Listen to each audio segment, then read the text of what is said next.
ஞாயிற்றுக்கிழமை மாலை கெம்பகோடா சர்வதேச விமான நிலையத்தில் துபாயிலிருந்து 12 கோடிக்கு மேல் மதிப்புள்ள 14 கிலோ 80 கிராம் தங்கத்தை கடத்த முயன்று கன்னட திரைப்பட நடிகை ரன்யா ராவ் கையும் களவுமாக பிடிபட்டார்.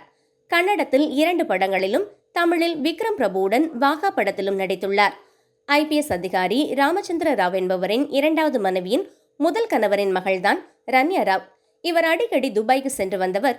போலீஸ் அதிகாரியின் மகள் என்று கூறியதால் விமான நிலையத்தில் அதிகாரிகள் அவரை சோதனைக்கு உட்படுத்தவில்லை.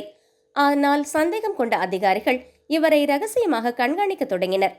கடந்த 15 நாட்களில் 4 முறை துபாய்க்கு சென்றவர் ஞாயிற்றுக்கிழமை எமிரேட்ஸ் விமானம் மூலம் பெங்களூருக்கு பறந்தார். வருவாய் புலனாய்வு இயக்குநரகம் அதிகாரிகள் நடத்திய சோதனையில் அவர் 14 கிலோ 80 கிராம் தங்கத்தை எடுத்து சென்றது தெரிய வந்தது. பின்னர் அவர் HBR லேஅவுட்டில் உள்ள DRI அலுவலகத்திற்கு அழைத்து செல்லப்பட்டார்.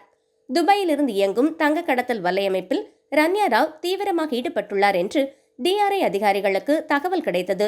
துபாய்க்கு அவர் அடிக்கடி பயணம் செய்வது ஏற்கனவே அதிகாரிகளின் கவனத்தை ஈர்த்தது.